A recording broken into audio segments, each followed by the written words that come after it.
la vie en communauté. Alors, oui, parfois je raconte des définitions, parfois je parle d'une étude scientifique, donc soyez prêts pour les changements de rythme. Je commence. Aujourd'hui, j'ai failli vous parler de l'alimentation moderne au XXIe siècle, mais je trouve que c'est impossible de démêler le vrai du faux. Il y a trop de désaccords scientifiques. C'est pas comme le sommeil, par exemple. Vous savez, en matière de sommeil, les experts s'accordent tous sur le fait qu'il faut dormir paisiblement, qu'il faut éteindre les appareils électroniques et qu'il faut dormir à une certaine température. Pour le sport, par exemple, il existe un certain consensus aussi. Les médecins nous disent qu'il faut faire de l'activité physique entre 30 et 90 minutes par jour, sauf en cas de contre-indication médicale. Mais pour ce qui est de l'alimentation, c'est le bordel. Vegan, pas vegan. Jeûne intermittent, pas de jeûne. Régime paléo, régime cétogène, régime keto. Boire 2 litres d'eau par jour ou boire seulement quand on a soif. Vous voyez, c'est le bordel. On ne sait pas trop où est la vérité. Alors, devant ce tourbillon d'informations contradictoires, j'ai décidé de me réfugier dans la jungle. Et je vous explique.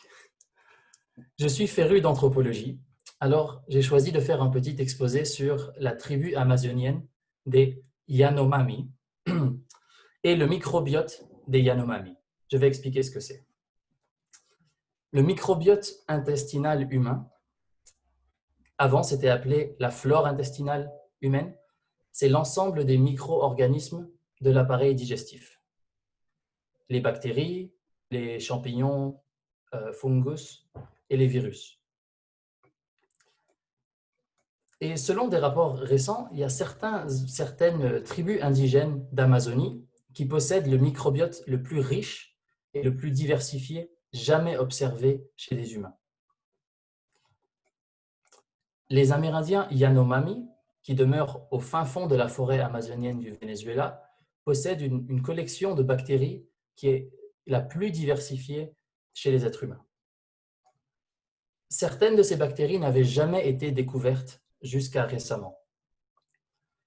Et plusieurs de ces nouveaux microbes, en fait, ont un effet favorable sur la santé. Par exemple, pour la prévention des calculs rénaux.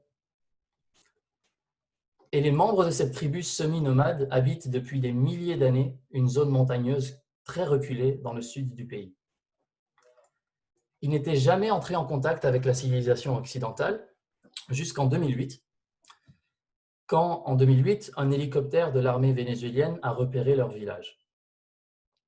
Et à ce moment-là, il y a une microbiologiste qui s'appelle María Gloria Domínguez Bello, une microbiologiste de l'école de médecine de New York, qui a eu vent de cette nouvelle et elle a dit « il faut vite demander l'autorisation pour aller étudier cette population ». Il fallait mener l'étude très vite avant que la population ait accès à la nourriture, au mode de vie occidental. Parce qu'en ayant accès à la nourriture et au mode de vie occidental, ça pourrait réduire leur diversité microbienne. Donc, 1 an plus tard, une équipe médicale a atterri au beau milieu de la jungle pour prélever des échantillons de sel, des échantillons de peau et de bouche de 34 volontaires âgés de 4 à 50 ans.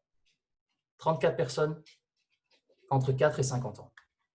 Et ces prélèvements ont été envoyés aux États-Unis, où la scientifique Madame Domínguez Bello, qui est auteure de l'étude, a séquencé et analysé l'ADN microbien des échantillons. Ensuite, ces échantillons ont été comparés aux résultats de 3 autres groupes. Le premier groupe, c'était un groupe de citoyens des États-Unis. Le deuxième groupe, c'était un groupe d'habitants d'un autre village indigène de l'Amazonie vénézuélienne, un groupe qui s'appelle les Guahibo.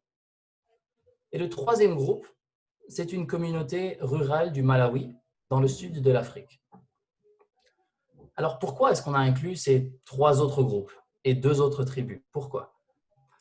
Eh bien, c'est que les 2 tribus, les Guahibo du Venezuela et les Malawites de l'Afrique, ils ont un certain degré d'exposition à la nourriture occidentale et au mode de vie occidental.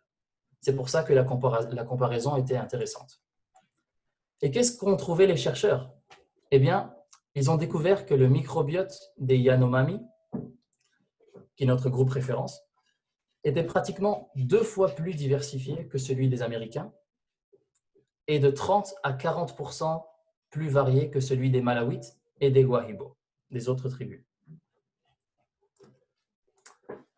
La chercheuse souligne que, et je cite, « Cette découverte semble suggérer que le mode de vie moderne influence la biodiversité de notre microbiome. Nous perdons probablement des fonctions qui nous sont nécessaires. Par exemple, l'entraînement adéquat de notre système immunitaire pendant l'enfance. » Ça, c'est ce que nous a dit la chercheuse Dominguez-Bello. Et cette communauté de notre microbiome, cette communauté composée de 100 000 milliards de bactéries dans nos intestins, joue un rôle essentiel dans la santé humaine. Par exemple, elle contribue à la digestion des aliments et à l'entraînement et le fonctionnement de notre système immunitaire. Des études préalables avaient démontré qu'une diversité microbienne réduite ou l'absence de certaines bactéries pouvait mener à l'augmentation de certaines maladies, des maladies auto-immunes et des maladies métaboliques. Par exemple, l'asthme, la maladie de Crohn, le diabète de type 1 et même l'obésité. Toutes ces pathologies, elles sont très courantes dans notre société occidentale et elles sont à peine présentes dans les pays non industrialisés. Et l'étude des populations isolées comme les Yanomami, c'est une excellente occasion de faire la lumière sur ces bactéries qui nous manquent et les bactéries que nous sommes en train de perdre. Par exemple, ces tribus n'ont recours ni aux antibiotiques ni aux césariennes, jamais. Et ces deux éléments sont directement liés à la diminution du nombre de bactéries. Les antibiotiques et les césariennes réduisent le nombre de bactéries dans notre corps. C'est pour ça qu'il faut mieux connaître le microbiote des communautés indigènes, des communautés de chasseurs-cueilleurs, parce que nous pouvons en tirer beaucoup de leçons. Au cours de leurs analyses, les scientifiques ont découvert que les Yanomami du Venezuela, en plus d'avoir une plus grande diversité en général, avaient aussi une grande quantité de bactéries, et je les nomme Prevotella, Helicobacter, Oxalobacter et Spirocheta. Et ces bactéries sont à peine présentes chez les résidents des pays riches, des pays au mode de vie occidental. Et donc, les scientifiques se sont penchés sur les fonctions qu'avaient ces micro-organismes et ils ont découvert que certains de ces micro-organismes, certaines de ces bactéries, avaient en fait un effet protecteur. Par exemple, l'oxalobacter empêche la formation de calculs rénaux. Et cet oxalobacter, nous, dans les pays occidentaux, nous ne l'avons pas. Selon la chercheuse, Madame Dominguez-Bello, dans les sociétés occidentales, nous avons perdu cette diversité. Donc maintenant, c'est nécessaire d'étudier ces groupes pour savoir ce que nous avons perdu, quelles étaient les fonctions de ces micro-organismes dans nos intestins, dans nos corps, et comment on peut retrouver un microbiote sain. Maintenant, le défi à relever, c'est d'identifier les éléments de ce microbiote détruit qui sont essentiels au maintien d'une bonne santé et se débarrasser des problèmes de santé qui sont courants dans les pays occidentaux. Alors, j'arrive à ma conclusion.